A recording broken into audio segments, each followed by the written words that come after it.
Buenas noches, buenas tardes, depende de la hora que nos estén mirando. No sé. Aunque estamos en vivo, ¿no? Nos están mirando ahora. Buenas tardes, noches. Bienvenidos a una edición de Chicharrón de Prensa.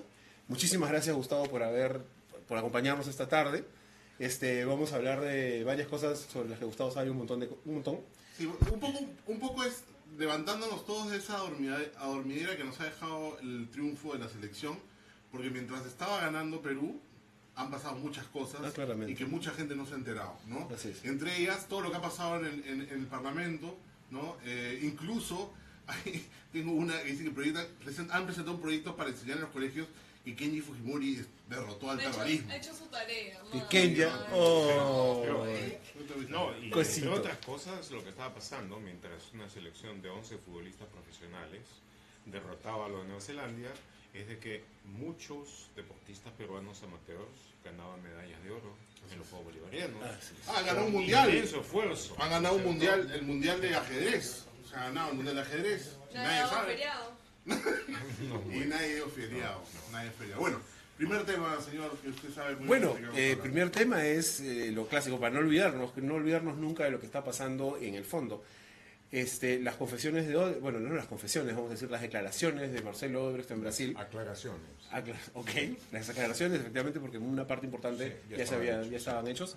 ¿Qué cosa es lo que...? A ver, todo confluye y dice, señor, usted dijo tal cosa, usted no dijo tal cosa, le preguntan a G, le preguntan a Keiko, le preguntan básicamente esos, y Humala, y él dice, nombre, oportunidad y forma barata. No, dice todos los detalles. Su mantra durante todas las 4 horas y pico de declaración es barata. O sea, el que sabe es barata. Tiene sentido. Los detalles los tiene barata. Tiene todo el sentido. ¿Por qué?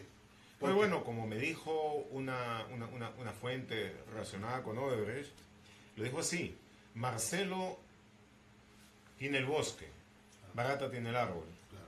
Entonces, Marcelo, presidente de la corporación, que veía todas las cosas de ella, las legales, las ilegales, a nivel mundial, en varios países, en algunos continentes, él podía dar la orden general, pero lo que es el llevarla a cabo, el hacerla efectiva, eso dependía de todo un conjunto de funcionarios dirigidos por uno. Él no debe tener claramente toda la idea de todo. No, tampoco barata, tampoco barata. Barata va a tener que dar algunos nombres de aquellos que han estado en segmentos específicos de la operación. Por ejemplo, para la cuestión de los pagos, van a tener que ser la gente del sector de operaciones estructuradas, que a su vez va a estar dividido entre los que, rascan el dinero. Pero él dirige de alguna manera hacia dónde tiene que mirar. Él da el plan de lo que se va a hacer en cada caso en específico. Hay una aclaración que hace que Odebrecht en su primera entrevista, y lo que dice es, de dónde salía la plata no necesariamente dependía de él, sino también dependía probablemente de barata en algunos casos. En términos de la caja 2, ¿no es cierto? O del dinero que se manejaba normalmente. Ahora se sabe muy bien de dónde salía la plata de la caja 2. Así es. Se sabe muy bien. ¿De dónde salía la caja 2? De los diversos proyectos que tenía Odebrecht fuera de Brasil. Porque dentro de Brasil no se hacía casi eso. Entonces ellos tenían un funcionario que una vez de que estaba en un determinado país y tenía toda una serie de proyectos, hablaba con el superintendente y hablaba con los principales jefes de proyecto para decir, bueno, ¿cuánto podemos sacar de aquí? Entonces, ellos que ya tenían establecido un preprograma, y estamos hablando de esto después de varios años ya de haber refinado el método, un preprograma de cómo se iban a hacer los sobrecostos, cómo se iban a llevar los precios. Entonces, de este margen de sobrecosto totalmente innecesario que estamos haciendo, nosotros vamos a sacar tanto. Y para eso hay que hacer estos y estos otros contratos ficticios. Para ponerlo en clarísimo. Sí. Por ejemplo, la carretera costaba 250 millones.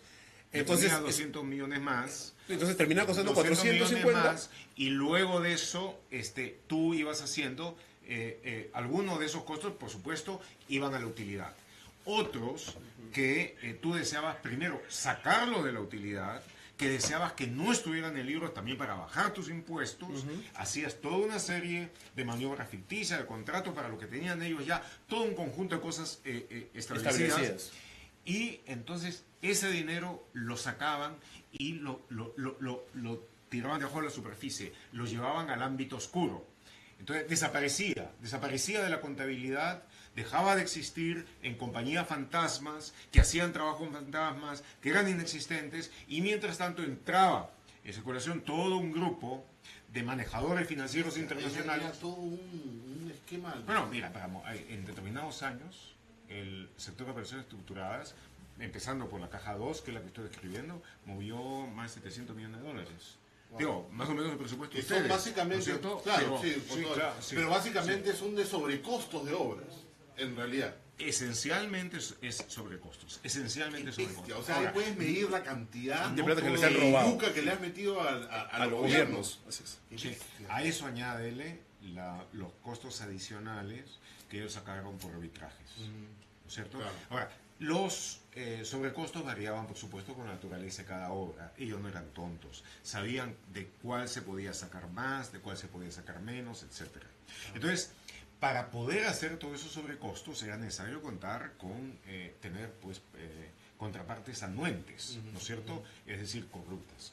Y por eso eran, entre otras cosas, las coimas. Ellos pagaban aproximadamente, como promedio, el 3% del valor de la obra en coimas. De tal manera que eso les rendía, ellos tenían también eso muy bien calculado. Por cada $1 en coima ellos sacaban 4. Entonces, era un buen negocio. Era un negociazo. Era un 4-1 en promedio. Sí. Ahora, y todos estos que tú dices que eran estos corruptos, ¿son todos estos que han salido en Andorra? ¿Esa era la ruta habitual, digamos? No. Es una cosa, de nuevo, 700 millones no claro, estos han caído de por año, no se mueven de una sola. Había toda una cantidad importante de offshores. Constructor Internacional del Sur, Klienfeld, Smith Nash, etcétera, etcétera. Luego de eso, había bancos. Ellos llegaron a comprar un banco, el Mainland Bank. Claro. Tuvieron básicamente derecho de uso sobre otros bancos. Entonces, y claro, con ese movimiento, tú tenías un montón de banqueros que estaban más que dispuestos, ¿no es cierto?, a hacer eso. Y entonces el dinero se movía, se chocoleteaba, se llevaba de un lado al otro, había un control de eso por parte de la gente que estaba en operación estructurada, que sabía muy bien por dónde estaba yendo, a dónde iba a llegar, cuándo había llegado y de qué manera.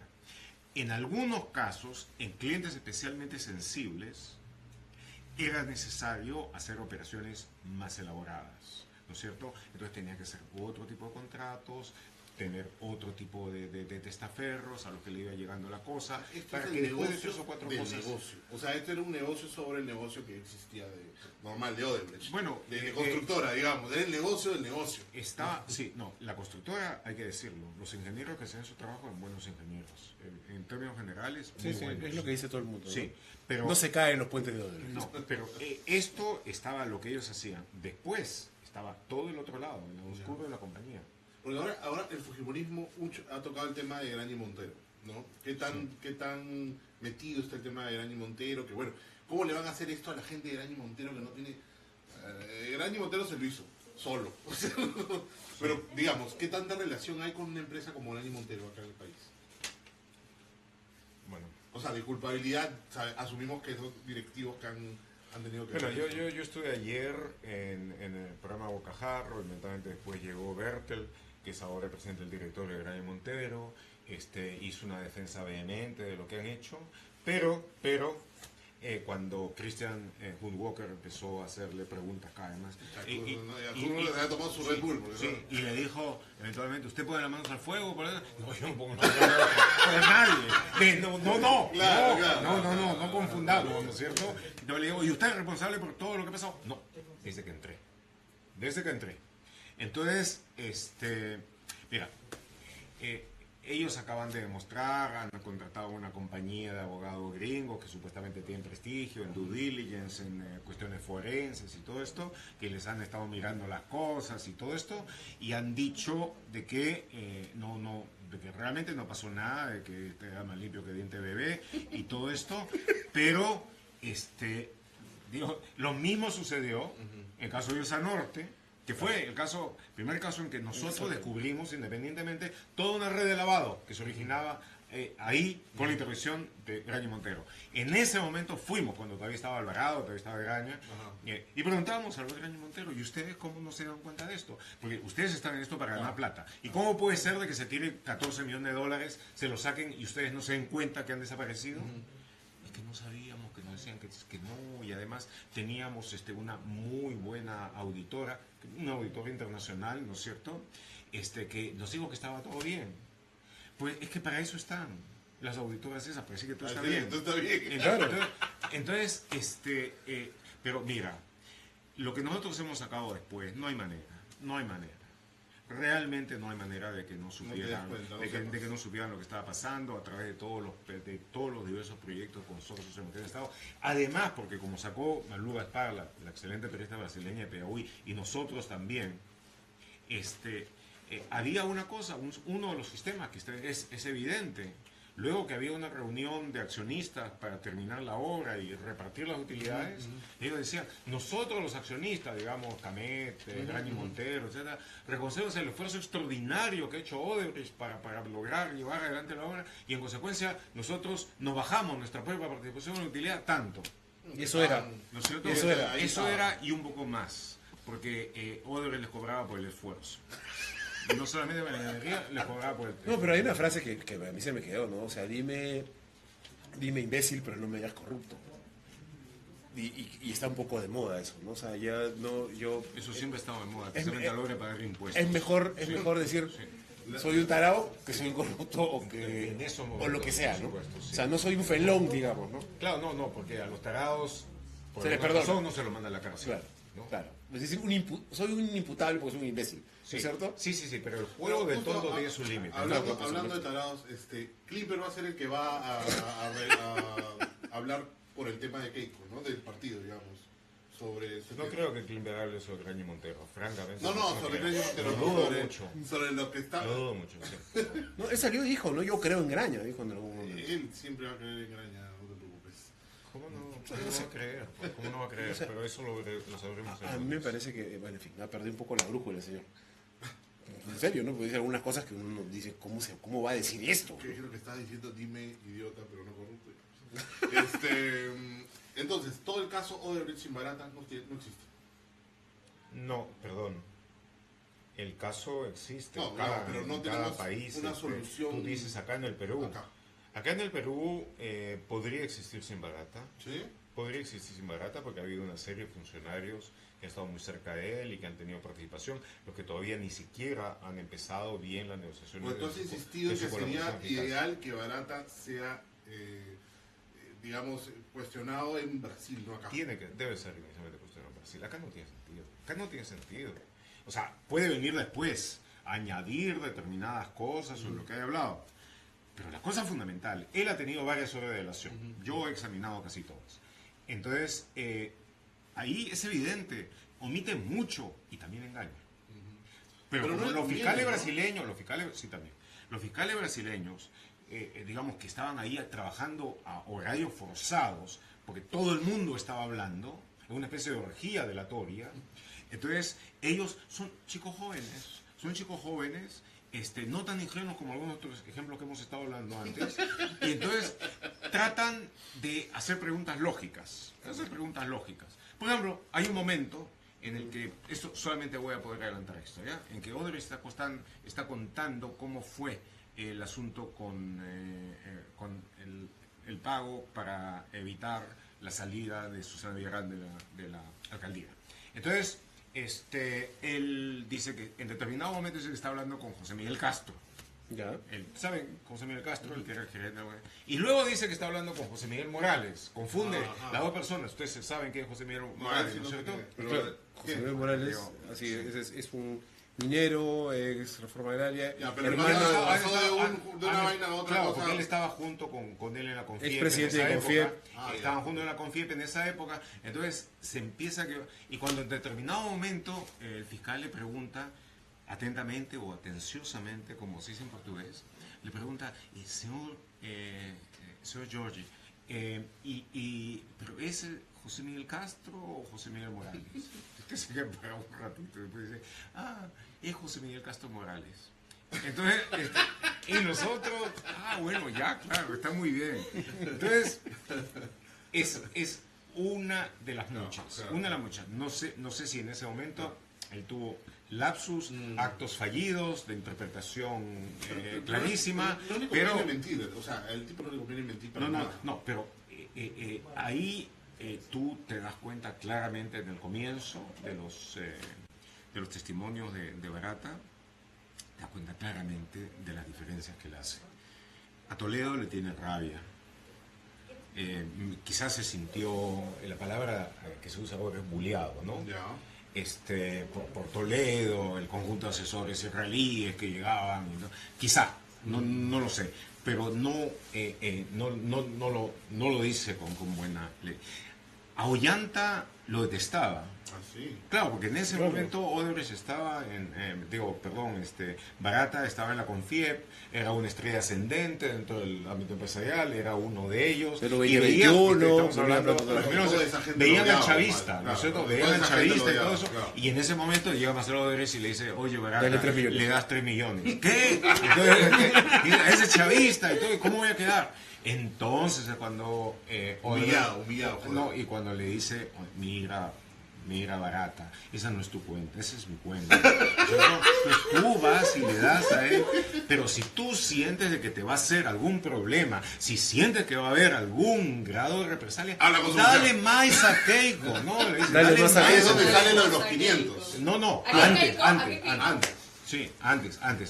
Lo de los 500 refuerza. O sea, él le dice, si tú crees que te va a hacer daño este pata, claro. Sí, dale más a la contendora. Dale más a Keiko, dale más de los 3 millones. Si Keiko se va a enojar porque le estamos dando, si tú crees que Keiko se va a enojar porque le estamos dando plata, o los otros empresarios, dale más. Tus amigos que te van a hacer hielo. Sí, eso está en el primer interrogatorio. Eso está en el primer interrogatorio. Todo su grupito no quería que salga Ollantumala y él se estaba viendo que le estaba apoyando, obviamente se iba a sentir él y su entorno mal, ¿no? Y para mencionar nomás, para tratar de repetir por una de las últimas veces esta anécdota, cuando sucedió ese interrogatorio el 15 de mayo, el 19 de mayo, yo saqué la primera versión donde estaba básicamente todo eso. Sin embargo, algunas de las fuerzas medio torvas de la Fiscalía convencieron al fiscal de la Nación para que sacara un comunicado diciendo, primero, que todo esto es estricta reserva, confidencialidad, etcétera, y lamentamos versiones que faltan a la verdad. Solamente había una versión mía. Entonces Gorriti was right. Sí, entonces salió todo aquello. Eso fue buenazo, pues salió con esto y salió que decía a mí. Miento como Gorriti. Miento como Gorriti y salió ahí, por supuesto. Ese fue de Clipper. Ese fue el baboso que... Debo decir. Es verdad, pues. Sí. Pero y ahora todo se está comprobando que es totalmente cierto. Oye, pero ahora la otra duda que hay, ¿no? Porque Marcelo lo que dice es que él apoyaba a los candidatos que tenían posibilidad. Y claro, en otros países un poco más civilizados, los candidatos que tienen posibilidad son 2, 3. Pero acá hay una contienda como de 13 más o menos por el mismo porcentaje. Digamos que había unos 4 o 5, creo. 4 o 5 que tenían, sí. Todos bien empataditos. Sí. Dependiendo de la fecha, porque además acá lo que pasa es que uno rechaza un chicharrón y todo se mueve. Entonces acá todo vale un chicharrón. Si le añades un sombrero también, ¿no? Sí, o si Aldo Mariate te habla en francés. Te sube. Entonces la pregunta es, ¿en qué momento fue la donación para saber a quiénes les dio? Porque en un momento Humala iba quinto, a las 2 semanas iba segundo. Esa es una interesante pregunta porque podría haberle caído hasta Acuña por último, no sé antes. O sea, no, pero 2011, digamos. No, pero digo, claro, en general en una diversidad tan grande. O sea, no hay realmente... Yo creo de que lo que dijo Marcelo, a todo aquel que le vean posibilidades, nosotros apoyábamos. Entonces, eso te dice, ¿qué costo era para ellos dar un apoyo de esa naturaleza? Era una cosa realmente menor. Unos coctelitos. No, el costo era de la gente que pagaba las obras. Claro. O sea, lo pagaba el Estado peruano. Exactamente. El Estado peruano era una parte mínima, de tal manera que no tenía mucho que ver. Le das a este, le das a otro, digo, ustedes 3 son candidatos que tienen posibilidades, le doy a cada cual. Y después en la medida en que se vayan concretando, claro, en la medida en que se vayan concretando las cosas, por supuesto, se pone mucho Claro, más. le metí un sobreprecio de 200 millones a la carretera y le doy uno a cada uno, no pasa nada. Pues, y además tú te das cuenta rápidamente quiénes están tirando plata por todos lados en una campaña. Hay campañas que son totalmente desproporcionada. Sí, claro. Pero hay otra cosa también que es importante. Y eso está en varias confesiones sobre varios países latinoamericanos. Cuando le preguntan en Brasil, ¿por qué tanta plata para esas campañas? Entonces se ríen. Y dicen, bueno, todos sabemos que hacían caja. Claro. Todos sabemos que una buena parte no se utilizaba en la campaña, era para ellos. Ganaran o perdieran, Claro, seguían ganando. es una cantidad inmensa que no se usaba necesariamente en publicidad. ¿Por qué, Nadine? ¿Por qué? No se usaba, está ahí, pero no se usaba. No se usaba. Nos dio, pero no lo usamos. Pero hay otra cosa que es importante. O sea, efectivamente, hay todo esto que finalmente, me imagino, se termina aterrizando con más testimonios que puedan llevar a encontrar la ruta del dinero y todas estas cosas, que me imagino debe ser sumamente complejo. Pero, por ejemplo, no se habla de las otras empresas brasileras que también están metidas en la colada y que han vendido algunas acá en el Perú, han dejado a gente sembrada sin pagarle, a proveedores sin pagarle, y han vendido hasta el último clavo de la oficina y nadie les ha agarrado. Andrade Gutiérrez, por ejemplo, ¿no? Échenle la culpa a una cosa que se llama el decreto 003, que le puso especial énfasis al castigo a las empresas que habían confesado. Las que no confesaron no tuvieron mayores problemas. Para vender todo e irse. Para vender todo. A Odebrecht le pagaron absolutamente todo. En lugar de haber hecho exactamente lo opuesto. Lo que se está haciendo con Barata. Lo que se hizo en Brasil, O sea, la misma gente de Odebrecht cuenta que, por ejemplo, uno de los fiscales más duros con ellos, en prisión preventiva, en rigor, no puede hacer esto, no puede hacer lo otro, pero si yo no sé ni afeitarme, que es lo que decía alguno de los... ni a eso, pues aprende. Entonces, y todo esto, entonces, Carlos Fernando dos Santos, Lima, realmente muy bueno y con mucha experiencia, en el momento en que ellos capitularon, dijeron que nunca, que es el final, pero al final capitularon. Entonces, y dijeron, no, vamos a delatar. Pero entonces ahí eventualmente le dicen, pero ya han delatado tantos. ¿Qué cosa van a decir ustedes? Entonces ellos, que son siempre más disciplinados, son los más competitivos de todo ese grupo, bueno, han delatado, ¿no es cierto?, pero individualmente. ¿Cuántas veces en la vida de ustedes una corporación entera va a delatar junta? O sea, son hombres de negocios, digamos. Una corporación, toda la corporación va a delatar. Entonces, no, por supuesto. Pero no es lo que está pasando acá ahora, ¿no? Entonces, ahí ellos cuentan cómo inmediatamente cambió totalmente y, paradójicamente, después de un tiempo, la relación ha sido amistad. Vean ustedes que ahora, cuando acaba de ir el fiscal José Domingo Pérez Gómez junto con Rafael Vela y el otro fiscal Villanueva, Marcelo Odebrecht no iba a hablar. No iba a hablar. Sus abogados personales, entre los cuales estaba el que hace años sacó libre a Collor de Melo, no iba, le habían dicho que no hable, nada, no hay nada que hablar. Pero el fiscal Orlando Martelo, muy bueno, fiscal anticorrupción, fue el primero en tratar de convencerlo. Luego de eso, los propios fiscales peruanos hablaron con él, pero sobre todo llegaron los abogados corporativos de Odebrecht, bajo el mando de Mauricio Becerra, que es un abogado súper inteligente, llegaron y lo persuadieron que por el interés de la corporación debía hablar. Y habló, y Dios sabe cómo habló. Entonces, ha sido, te digo, ha cambiado totalmente las cosas. Pero en este momento, para los fiscales brasileños, Odebrecht en gran medida es un aliado. La corporación. Claro. Entonces, pero la corporación acá en Perú se ha quejado de que acá le están dando de con palo. Acá, y que por más que está hablando, le están dando más todavía. Cuanto más habla, peor. ¿Por qué? Cuando más habla, peor. Te digo, ese decreto está hecho está hecho para que no hable. O está hecho en forma estúpida o intencional. Totalmente. Está hecho para que no hable. Está hecho para que se defiendan hasta el final diciendo yo no fui, yo no lo hice. Porque si dices yo fui, voy a hablar, ¡pah! Te caen encima. No, o sea, te cierran las comas, te cierran la venda, te cierran todo, no puedes, te caen sobre las cuentas, te caen sobre absolutamente todo. Bueno, de hecho tienen la cuenta del fondo de pensiones de Barata, por eso Barata no hablaba acá. Sí, claro. Después de que hizo acuerdo de inmunidad. Claro. Entonces, por el otro lado, le han embargado la cuenta del fondo de pensiones y eso es lo que está en este momento en discusión. O sea, porque pero claro, entonces, bueno, la ley, el 003 del Ejecutivo, Pero todo el resto de otras cosas son iniciativas judiciales y fiscales que deberían manejarse en forma mucho más coordinada. Está muy claro. Les digo, si hay una lección clarísima de todas las grandes experiencias de lucha contra el crimen organizado, y la corrupción corporativa es crimen organizado, que la única manera de poder avanzar rápidamente en la investigación es mediante la delación de la gente que está dentro. Ni con los mejores sistemas de vigilancia, interceptación electrónica, etcétera, llegas al nivel de conocimiento que tú puedes lograr. Y además encadenando, ¿no? Del de más abajo vas llegando hasta el de más arriba, porque no hay otra forma. El de arriba no va a darte la plata así.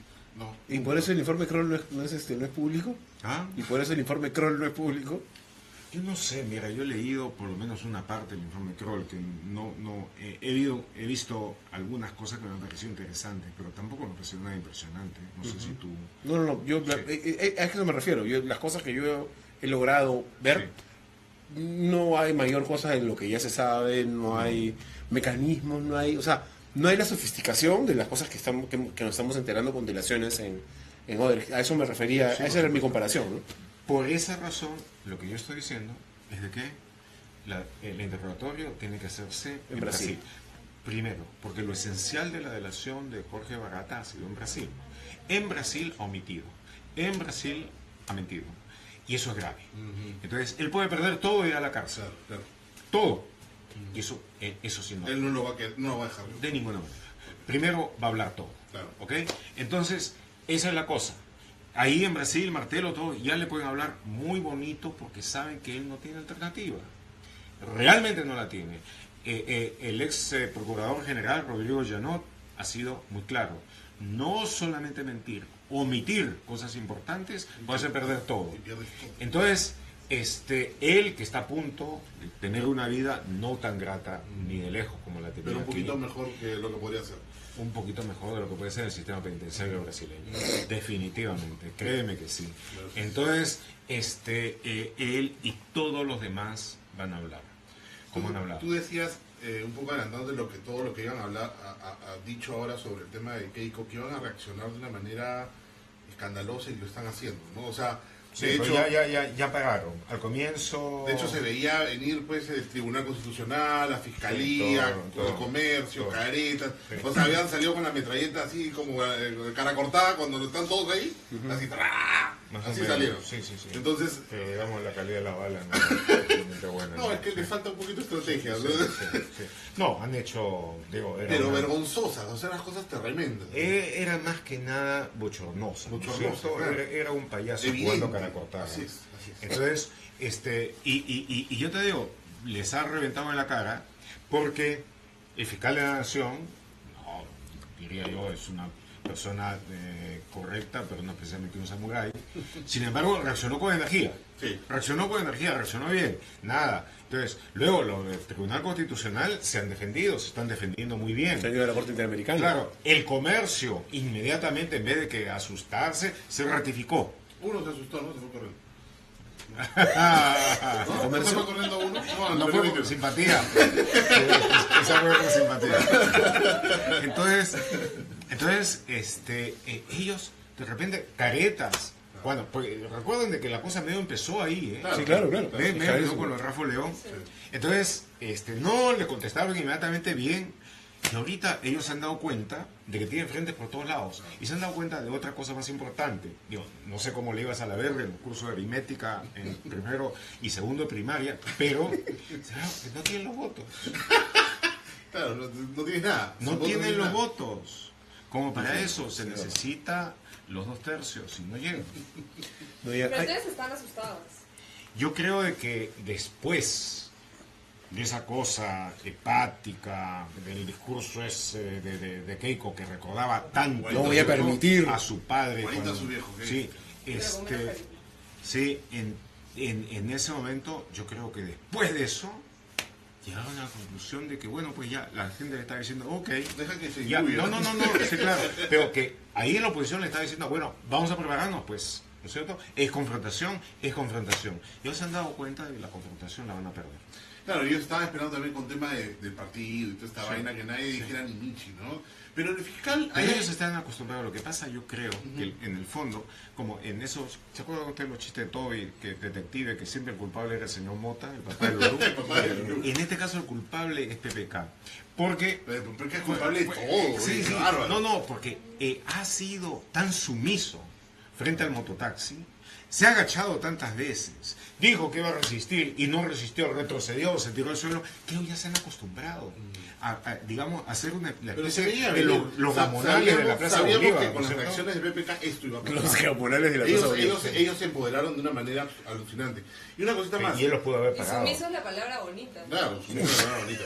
El tema de los fiscales, por ejemplo, ¿no se han demorado demasiado con el tema, por ejemplo, de la investigación de los cócteles, del enriquecimiento ilícito? Por favor, claro que sí. Se han demorado un huevo, o sea, ya deberían hacer estar en jaque. No hay una coordinación adecuada entre los fiscales, no hay una visión estratégica de cómo llevar la investigación.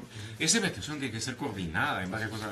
No es, doctor, usted hace su investigación, sí, y el otro está peleado con él, se molesta. No, debe por favor, doctor. Pásame su WhatsApp. Sí, me manda, me manda usted, sí, mándame algo por escrito, lo rechazo.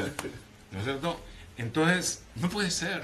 Eso tiene que manejarse con un criterio de coordinación estratégica en todos los ámbitos en los que está avanzando simultáneamente. Y tiene que tener gente preparada. Tiene que tener gente preparada. Además de hacer algunas modificaciones legales como para que sea más fácil esto. Sin embargo, por fortuna, hay algunos fiscales buenos y por fortuna la cosa con Brasil ha funcionado hasta ahora y yo creo de que esta diligencia que ha habido en Curitiba de José Domingo Pérez con Marcelo Odebrecht ha sido muy importante, ha permitido avanzar mucho, Odebrecht ha dado, es cierto, la visión solamente del bosque, pero ha dicho, sabe el árbol, y entonces ahorita lo único que tenemos que voltear es decir, parata, ¿no es cierto?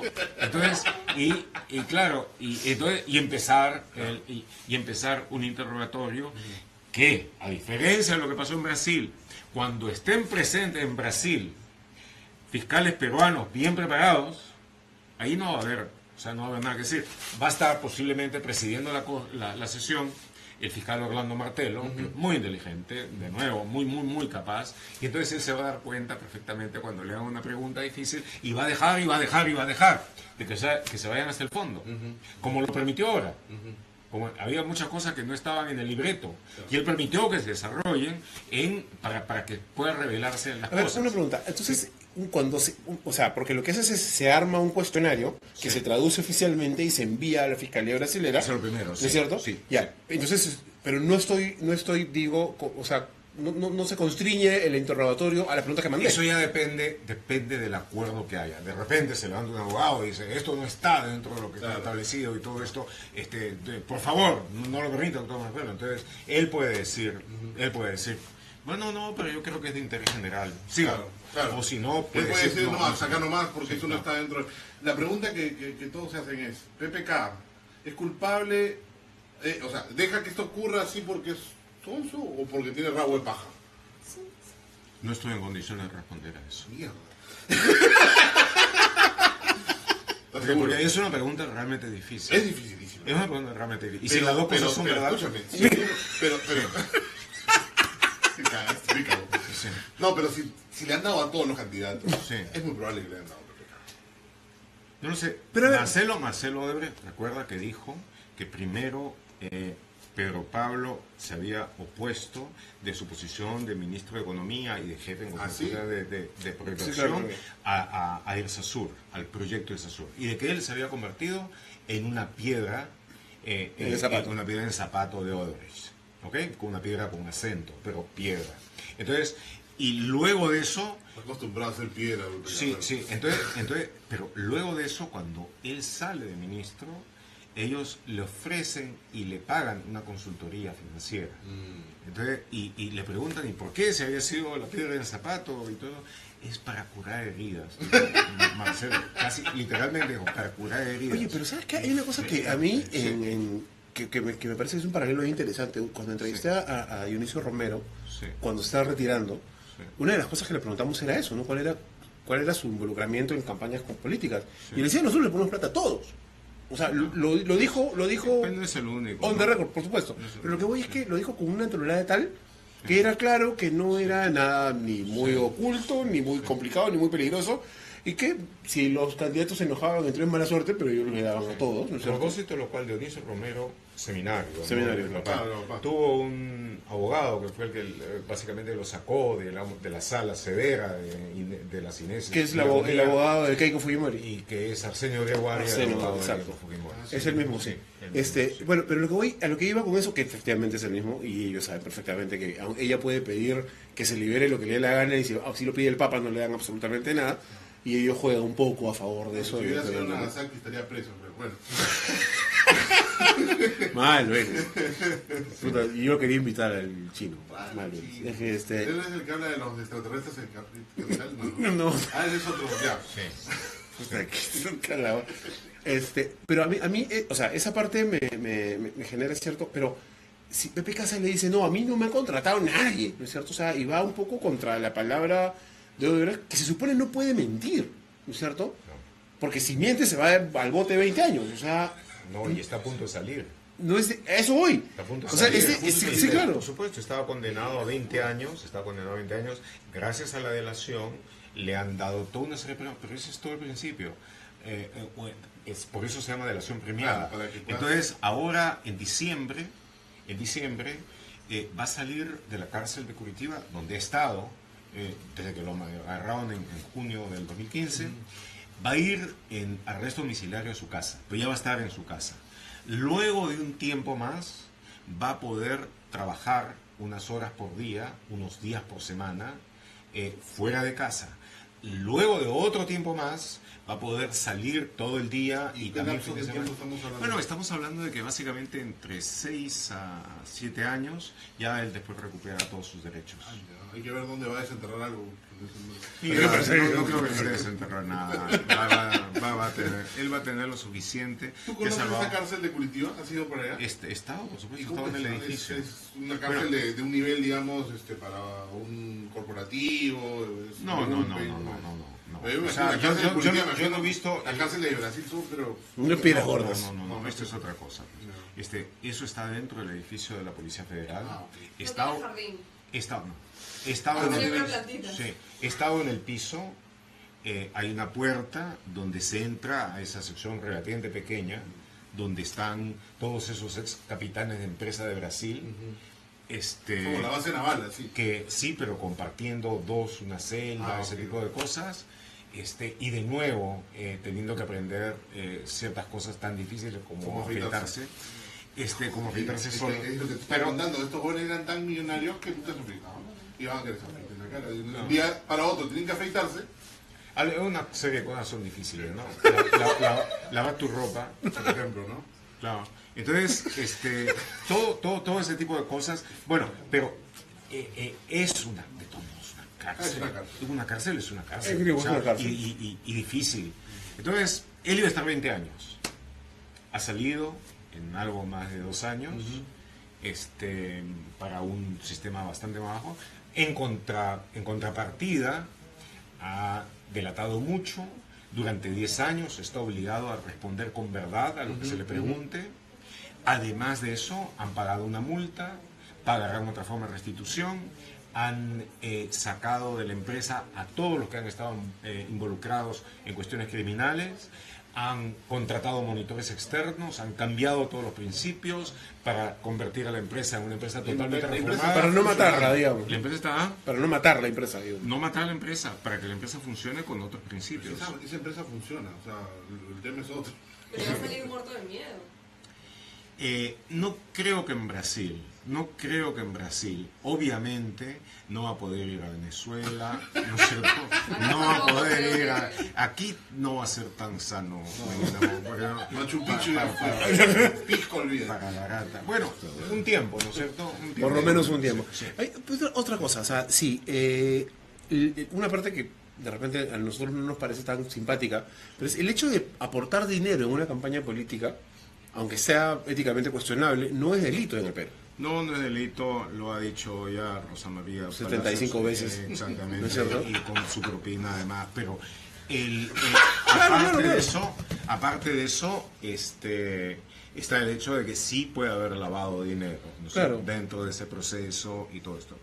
Pero, digo, en este caso no estamos hablando, estamos hablando si hubo influencia a través del pago de campañas, que uno ha programado, y si los otros hubieran dicho, sí, yo recibí, ningún problema. Claro. Recibí de una empresa que estaba llena de prestigio. Yo puedo decir en ese momento quiénes estaban todo el día, mañana, tarde y noche, Y así con como ellos. esa pueden haber recibido de muchos. Claro, así es. Y no pasa haber nada. hecho. En este caso él está investigado, pero podría ser el banco de crédito, podría haber sido cualquier cosa más. Sí, claro. Eso no es delito. Que está muy mal. Que está bueno, éticamente. No solamente éticamente, políticamente está mal, políticamente está mal. Pero la ley no lo contempla. Exactamente. O sea, mientras la ley no lo contemple, no hay problema. El otro lado que yo solamente para el Perú lo Ya, hay. lo último que, o sea, es y es el otro lado, ¿no? O sea, claro, es Keiko Fujimori, es PPK, es Toledo, que ya ni modo, porque ya ni modo, o sea, todo el mundo lo ha echado, ¿no? Hasta falta que lo eche su mujer, ¿no? No, pero tiene un buen abogado, se está defendiendo con ganas en Estados Unidos, pero ese es otro tema. Pero ese cuadernillo todavía no está hecho, al final, no está terminado. Al menos Hamilton Castro lo que ha dicho. Infinita torpeza lo que se hace acá y lo que se ha hecho en todo se momento. comenzó con el pie izquierdo, más o menos buscándolo como un delincuente. Empezaron con el pie izquierdo y siguieron con una mano. Y siguieron con la lengua. Era como para que lo agarres, pide asilo político. Sí, claro. O sea, el GON está, pero con todas las teorías así para Él tiene como abogado a Roger Noriega, que es una figura prestigiosa dentro de la derecha republicana, y que lo que está buscando demostrar son dos cosas. Primero, de que todo lo que ustedes han estado ahora más o menos diciendo, demuestra que en el Perú no puede tener un juicio justo, que no puede tener un debido proceso, de que hay una persecución y de que también una buena cantidad de galifardos y sinvergüenzas quiere pasarle sus culpas, pasarle sus culpas a Tolete y convertirlo, ¿no es cierto? Claro. Ya, no cabeza de turco, por lo menos cabeza de cabana. Entonces, y luego, y además está diciendo de que Toledo ha sido el gran amigo de Estados Unidos, que ha sido el país donde estaba Colin Powell en el 11 de septiembre. Siempre tiene ese todo ese tipo de cosas, ¿no es cierto? Y de que se va a entregar a un directo amigo de Estados Unidos, digamos, a toda esta pandilla que como se decía, que nunca le da el blanco, no sé, no dispara derecho, pero que tiene las peores intenciones y todo. Ahora, cuando eventualmente ya se incorpore la delación premiada, de Maiman, que ya está hecha, lo único que falta es incorporarla total, oficialmente al juicio, yo creo que ya ahí Toledo no va a tener mucho que hacer. El problema está en que deben conseguir abogados con una capacidad mínima de redacción que estén en condiciones de hacer un buen que puedan hilar palabras y ideas bien. Sí, claro. que puedan hacer definitivamente. Y si a Toledo le dieron 20 millones de dólares, o 19, o 20, lo que haya sido, ¿cuánto les han dado a nosotros cuando hay una cantidad de obras y de Eso es lo que quería ver un poquito más estructurado de pronto. Todos, con el tema revisando un poquito el tema de Andorra, ¿no? Ahí están desde gente que trabajaba con Susana Villarán. Andorra es una parte. Hasta personas que trabajaban con Alan, Castañeda, etcétera, ¿no? Ahí para todos hay, ¿no? Repito, es solamente una parte. Yo lo sé, pero fijándonos en eso es que es lo último las carreteras secundarias, claro. ¿no es cierto? ¿Ah, sí? Para llegar claro que sí, para llegar a las vías principales. Pero ¿quieren tener una idea así más o menos básica? Sí. Saquen costos sobre costos, arbitrajes todos de obras, súmenlo y a eso sáquenle el 3%. Ahí van a poder tener una idea de lo que ha costado, de lo que se ha dado como colla. Pero más o menos es 1 millón, 2 millones por persona de las que han caído con lo que las han atrapado, ¿no? Según lo que estaba leyendo. No, hay uno que tenía 11 millones por ahí. ¿Quién? ¿Miguel Atala? No. Atala está en agua mucho más profunda. ¿Sí? Pero eso es algo cuya investigación recién está empezando. En el caso, les está hablando del 3%, ¿verdad? En el caso del Metro de Lima, lo que ha salido hasta ahora son un conjunto de delaciones que no tienen mucha lógica. A ver, por ejemplo, a menos que ustedes me puedan explicar algo que yo no sé. Hemos hablado del 3%, más o menos. Pero el estándar que pagado de... Sí, que el estándar es un poco más o es un poco menos. Y en esa obra, que era tan importante como lo puede recordar Siragusa y todo esto, en esa obra, hasta este momento, todo lo que se le ha podido sacar de Cuba, el Luyo, etcétera, tal, es el 0.89% del costo. Hay algo más del 2% que está en el aire. Eso es uno. No se sabe qué ha pasado. Segundo, en su confesión, en su declaración previa, Barata dice de que un jefe de proyecto que tenía para esto, no sé, me parece, le dice de que hay este funcionario Cuba, que le dice que tiene mucho interés de que puedan ganar la licitación. Y le dice, antes incluso de ser viceministro de Comunicaciones, de que tiene interés y que puede ayudarlo. Entonces el otro le dice, ¿cómo sé qué me vas a hacer? Pero es que tengo aquí a Luyo, tengo este otro. Y entonces usted dice, bueno, pues caramba, antes, razones de tanto peso, pues sí, hay que hacerlo, ¿no? Pero, a ver, cuando se empieza eso, Cuba no era al comienzo viceministro de Comunicaciones, después lo es. Era viceministro de Comunicaciones y esto pertenecía al sector de transportes. ¿Ok? Luego, estaba por encima de él Cornejo, con quien obviamente podían hablar. Y encima estaba García, y Marcelo Odebrecht acaba de decir también, entre otras cosas, de que fue García quien les pidió que entraran al metro, que les dijo, entren, hazlo, y que llamó a Barata y le dijo, hazlo por favor. Que entre Odebrecht acá porque usted lo puede hacer rápido. Cambiamos la forma de hacer los contratos, cambiamos la forma de llevarlos a cabo para que ustedes puedan entrar y me lo puedan hacer a tiempo. Y sea cualquier problema, conmigo. Y se veían todo el tiempo, como ha dicho. Incluso le hicieron su uniforme. Claro, pero incluso como ha dicho, le venía a ver todo. Velázquez Quequén trabajó para un hijo. Pero nada para sus dos hijos, encima con unos camiones entregados por la compañía para que puedan empezar con el negocio de transporte. Todo eso. Tenían acceso completo. Y un viceministro de Comunicaciones va a ser la persona que dice, si ustedes no colaboran conmigo, no hay nada, no tiene ninguna lógica, ninguna. Y cuando tú ves además el movimiento del dinero supuestamente adscrito a Cuba, cómo se va después de la cuenta de Andorra, otra en Suiza, y todo eso, y que él básicamente no lo toca. Entonces empiezas a ver... Estás viendo un personaje que es el contacto con Odebrecht, que se supone recibe la plata, le autoriza todo, y vive de una manera modesta, además. No. Es una persona es un operador, político. Obviamente. Sí, claro. ¿no? Pero además lo interesante es lo que tú dices, ¿no? O sea, sacando la fórmula de lo que tienen ellos en esta caja, que se debe repartir de alguna manera, que es el 3%, tú tienes una cantidad así, ¿no? De lo cual se ha encontrado que se ha usado así, ¿no? Casi nada. Y además ¿a dónde se fue? Claro, pero no tiene sentido. Qué miedo. No tiene sentido haber coimeado a Cuba. Claro.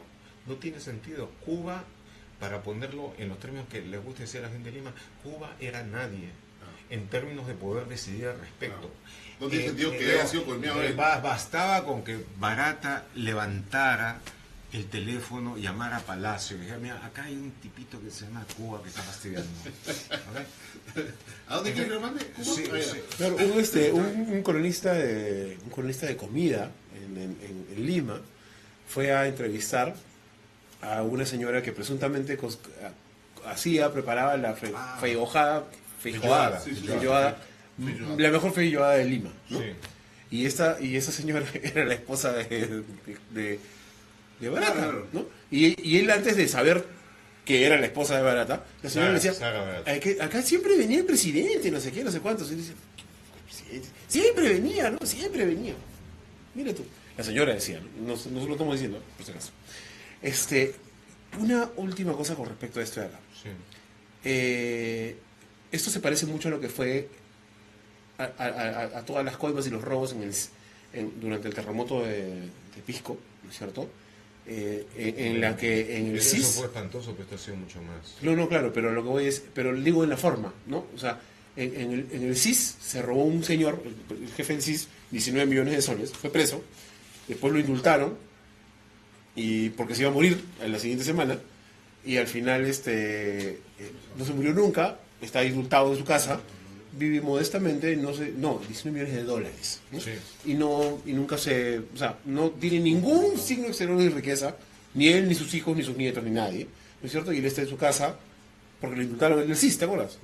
19 millones de dólares. Porque dijo que se estaba muriendo. Claro, y lo indultó Alan García, ¿no es cierto? Y se robó la plata del CIS en el terremoto. Entonces, se parece mucho a esto de Cuba, ¿no? Que dices tú, o sea, finalmente Cuba está preso. Hay esta historia que me contaron, cercana, en la que cuando Cuba la están transportando de la carceleta de Palacio de Justicia, alguien se le acerca y le dice, tú no vas a hablar, ¿sabes? ¿No? Sabes que tú no vas a hablar, ¿no? Se acerca hasta él con una cámara fotográfica como si fuese un periodista. Sí. Y le hace esa amenaza, así abierta, y se escucha alrededor. Las siguientes 3 semanas, no sé cómo, pero el señor consiguió que le llevaran la comida de su casa al penal, porque no iba a comer de ahí de ninguna manera, ¿no? Entonces, hay varias cosas, y finalmente este señor dejó de ser colaborador eficaz. O sea, inicialmente dijo, yo me acojo a la colaboración eficaz, y después dijo, no, ya no.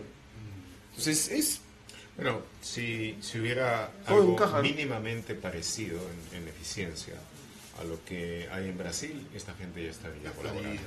Por menos está Humala el preso.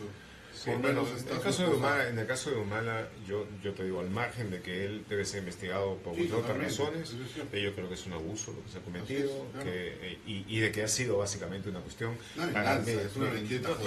una suerte de vendetta, pero además para poner toda la atención en él. Claro. Es otra cortina de humo. O sea, todas son cortinas de humo. O sea, lo de fiscal, lo de los magistrados del TC. Claramente, no. Lo que pasa es que es lo que dices tú, ¿no? O sea, están disparándole a todo porque necesitas. Era esta idea de que cómo pasas por el Girón de la Unión un elefante rosado sin que nadie se dé cuenta. Te sacan a ti sacas 24, pues. Te sacan a ti calato por otra calle y ya todo. Y él nadie sabe cuál es tu elefante rosado, porque hay 24 en la calle, ¿no es cierto? Y esa es un poco la idea que me queda. Y ya para cerrar, porque estamos tardísimo con el asunto, es.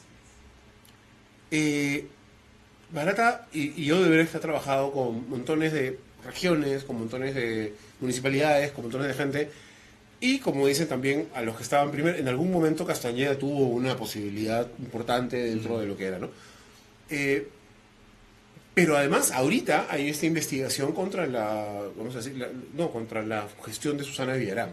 Entonces, realmente da la impresión, uno se queda con la impresión de que no hay nadie que se salve. O sea, todo el mundo agarró plata o todo el mundo estuvo metido de alguna manera en algún enjuague complicado en el que salpicó plata, sino a él, al que estaba abajo o al que estaba atrás. Pero no hay forma, o sea, la corrupción de las brasileras, porque no solamente han sido todas, penetró todos los estados, todos los niveles de gobierno. Marcelo dijo una cosa en su última conversación en Brasil, dijo una cosa que a mi entender completamente correcta. Nosotros no inventamos las coimas en el Perú. Nosotros llegamos a un país donde esa era la manera de proceder. Y lo único que hicieron ellos es organizarlo y hacerlo mejor. Hacerlo con más eficacia. Hacerlo con mucha más eficacia. Claro, formalizado. Sí, pero ahora estuvo en los 90 también. Pero de todos modos, pues sí, desgraciadamente, en determinado momento tuvieron tal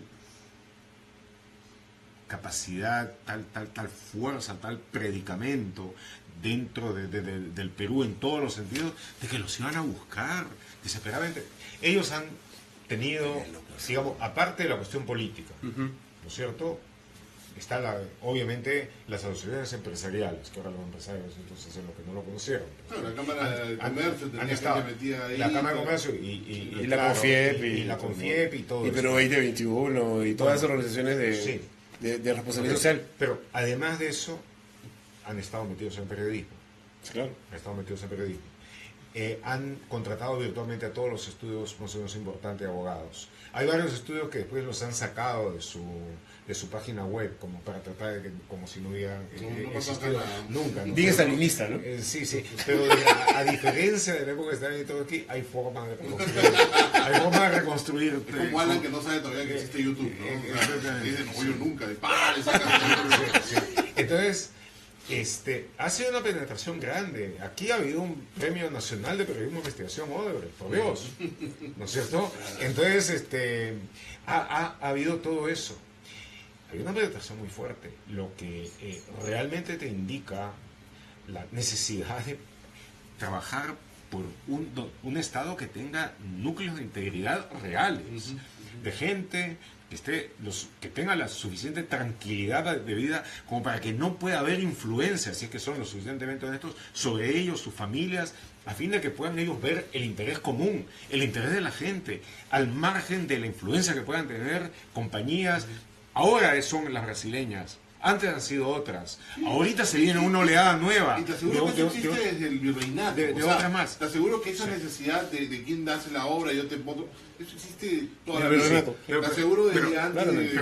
Pero al margen de las obras de construcción civil, digo, lo puedes tener en retail, en lo que sea. Ahí van a estar. Lo que tú necesitas es tener realmente núcleos honestos, básicos, de servidores públicos, profesionales, bien entrenados, bien educados para eso. Bien remunerados. Bien remunerados, por supuesto, y con una cierta garantía de que no va a venir, digamos, el mototaxi de turno y va a votar a quien le dé la gana. Lo interesante es eso, que estamos hablando de niveles que aparentemente no son puestos los grandes que se piden los cambios, sino niveles normales, de gente normal. Niveles normales de gente normal, pero que no sea vulnerable por eso. Entonces, y necesitas tener también una capacidad muy superada, pero totalmente posible en los niveles de fiscalía, en los niveles judiciales, penitenciarios y por supuesto en la policía. Necesitas tener unidades de élite como para que lleven a cabo las investigaciones. Entonces así vas a poder tener mejor control. Tus instituciones de regulación van a poder trabajar, vas a poder evitar las cuestiones de abuso que se puedan estar dando. De tal manera de que eso son las cosas a las que debemos aprender. Todo lo que estamos haciendo en términos de periodismo, investigación y todo eso, no tiene valor si es que no termina en eso. Claro.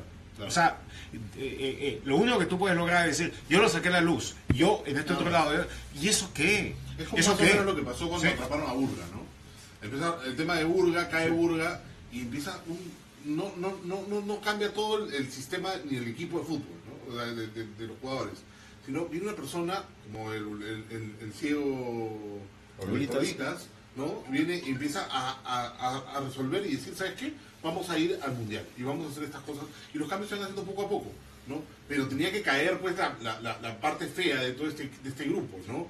Y yo creo que a partir de ahí la historia cambia, ¿no? Sí. Y otra cosa, para terminar con esto, Odebrecht ha capitulado, ha confesado y buena parte de la organización está cooperando. En Brasil están ayudando a que se dé esa cooperación y le están permitiendo existir. En Brasil nos llevan una delantera tremenda en términos de investigación. Aquí el intento de seguir demonizando a la compañía y de lanzarse en contra de ella, haciendo de que haya toda una serie de víctimas colaterales, ¿no? De proveedores, de personas vinculadas con esa, que sufren, que se van eventualmente a la ruina, que quiebran, es una manera estúpida de intentar enfrentar la corrupción y es algo que hacia el final lo que hace es ayudar a que haya unidad y corrupción. Por supuesto. Es populista además. Es populista. Sí, nunca he entendido bien lo que significa populista. Es hacer efectista, por decirlo de alguna manera. Estamos castigándolos por haber hecho esto. La gente va a decir, o por corruptos. No, es que no es la forma. Hay que ser estratégicos. No, más que no es una lucha contra la corrupción. No realmente. No, realmente. O sea, ¿no? Porque... No. Es la lucha contra los tipos. Ahorita, para mí, lo que está pasando con ellos, contra ellos ahorita, contra los Odebrecht, es la lucha contra los tipos que tuvieron la osadía de contar a este le pagué y dentro de un rato voy a contar un poco más. Ya, ahora sí, la última pregunta. Sí. La ley Mulder. Hay que quitarle todo, o sea, el Estado no vuelve a anunciar en ningún medio de comunicación privado. Esa es la iniciativa tal cual, como te estoy diciendo. No hay, ¿eso tiene sentido? No sé, ¿qué piensan ustedes? Yo pienso que no, porque a ver, o sea, si acusan al Grupo del Comercio de tener la concentración de que el 85% de los lectores solo los leen a ellos y el Estado ya no va a anunciar ahí, entonces ¿quién lo va a leer? O sea, para empezar por ahí. Y lo otro es, si tienes una cobertura que es la más grande del país en televisión y en radio, a través de Radio Nacional, me parece, y hay una radio más que también es de Radio Nacional, que llega a todos los rincones, pero no sabes cómo le va en competencia contra la oferta local, que es gigantesca en nuestro país. O sea, radios acá hay en todas las provincias, en todos los distritos, ¿no? Entonces, lo que mi pregunta para ti era, o sea, ¿tú cómo percibes esto? ¿Esto es un ataque a la libertad de expresión? ¿Es un ataque a la prensa? ¿Sabes qué? No me interesa que porque la fundamentación del congresista Becerril era, claro, los medios de comunicación se quejan porque nosotros no tenemos que estar pagando con nuestros impuestos sus mentiras o una cosa por el estilo. Bueno, si me preguntas a mí, basta que Becerril esté de acuerdo para decirte que está mal. No sé por dónde va la ley, cuñado, pero ni te entendí, pero Becerril si está aprobado, no sé que no va. O sea, si con nuestros impuestos le pagamos a él, podríamos tirar la plata a la chira, mañana. Claro. Pero el asunto es ese al final, o sea, ¿cuán dependientes son los medios de comunicación en general del anunciaje del Estado para sobrevivir? ¿Y cuán sensibles son a eso sus líneas editoriales? Es un mercado importante. Yo no sé si ha tenido mucha influencia sobre líneas editoriales, porque normalmente, desde la época de Fujimori en adelante, digamos, la relación de el Estado avisador con el que es con la avisada era la relación de Kuczynski con el Congreso. Más o menos igual, ¿ok? Es una relación en la que tú das y en cambio lo único no pide nada, de repente una cachetada te cae, nosotros gracias. Y entonces no lo sé, yo no creo de que debe haber una prohibición a rajatabla de que el Estado avise. Creo sí de que debería manejarse el criterio de avisaje en formas diferentes, con criterios que también sean promocionales, por ejemplo. ¿Cómo así promocionales? Promocionales a libertad de prensa, promocionales a nuevos medios, a medios independientes, promocionales a una televisión pública real y no una televisión estatal, ¿no es cierto? Promocionales a prensa realmente libre, a nuevos emprendimientos, o sea, excepto ¿no es cierto? Excepto Pero entonces yo creo de que ese es un debate, a mí me parece que es un debate muy interesante, pero yo no veo de que Mulder vaya a contribuir al debate y me temo que tampoco Becerril.